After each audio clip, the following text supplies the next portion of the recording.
So we have seen how God is a God of covenants, in that the way he relates to humanity is through covenant, and his words bring life into the human condition. And when humanity comes into agreement with that, they come into life and human flourishing.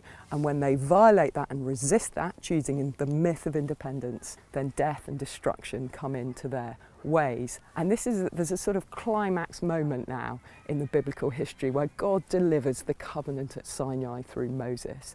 This was tantamount to a wedding ceremony where he was issuing a marriage certificate. We are partners in this project called Recovering Humanity. And my part of the covenant is protection, provision, identity, blessing of life in all its fullness. And your part of the covenant are these regulations. There are about 600 of them, and essentially they fall into two categories: ritual or ceremonial, and clean ethically. And if you pin down those 600 that are ethical, you can probably assign each one to one of the 10 commandments or words. And these are split in such a way that they recover God's design, which we learnt about in Genesis 1 and 2, which was lost at Eden. The majority amount of those commands of the 10 are about our vertical relationship with God and about recovering worship. In both Egypt and Canaan, worship had become marked by all sorts of practices, invoking demonic spirits, omens, cutting oneself, tattoos, witchcraft. All these were really prohibited, strictly prohibited in the Torah, and were replaced by a very careful prescription on what it looked like to enter into the presence of God once again, to have him live amongst them once again.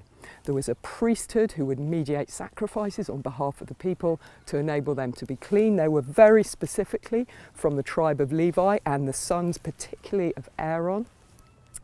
And they were the ones who would host the presence of God in a tabernacle, in a tent, in the midst of the other tribes of Israel. So worship was recovered. And the second area that was lost and violated was the area of this beautiful, prolific work-rest pattern. At that point, they would have been dressed for war, but ideally when they were given their promised land, which they were designed to take, they were to have their own territory assigned to them and produce the fruit of their own labour according to their extended families. And then absolutely key was this idea of a pause or a cease or a rest. That is the Hebrew Sabbat for the word which we now recognise as Sabbath or Shabbat. And there was a whole 24 hours from sundown to sundown where the whole community was to rest, to celebrate what had gone on in the week before, to remember God, to enjoy each other before work began again. This Sabbath also was woven into their festival life. They would have big major festivals to celebrate their agricultural year and their redeemed life with God. And also every 7th year they would have a Sabbath year where the land itself was rested, and finally a Jubilee, a 7 times 7, every 50th year, where debts were cleared, where slaves were set free, and land was reassigned to its original owner. Every tribe was given their allotted inheritance according to what was appropriate for them, and they were to work in this extended family way. There weren't any external schools. Children were to learn the ways of the Lord, growing up in their home, their fathers and mothers teaching them. So work was recovered through these laws at Sinai, and particularly with a vision there was to be no poverty. Everyone was to be in abundance, including any foreigners that lived among them and chose to come under that covenant blessing.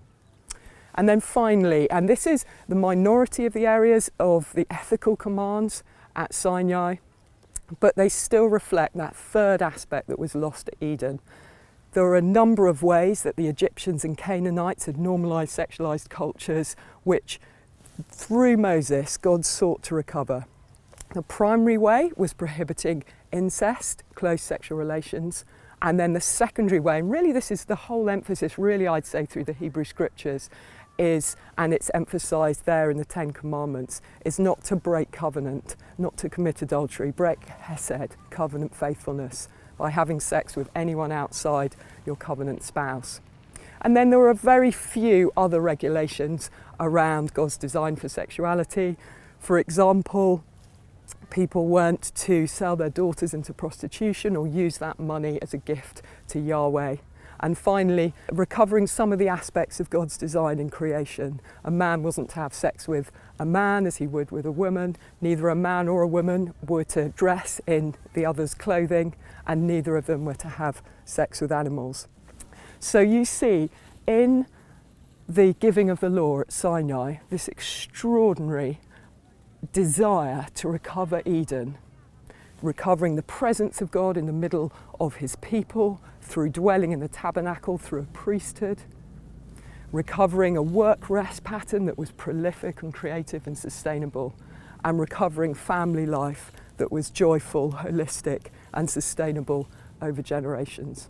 So it's interesting to note how Moses, who delivered this law for various reasons, was himself forbidden from entering and taking in the people into the promised land. We shall see in the next time together why there may be needed a Joshua, or even a new Joshua, a Yeshua, a Messiah, who would actually recover a restored humanity into a recovered promised land.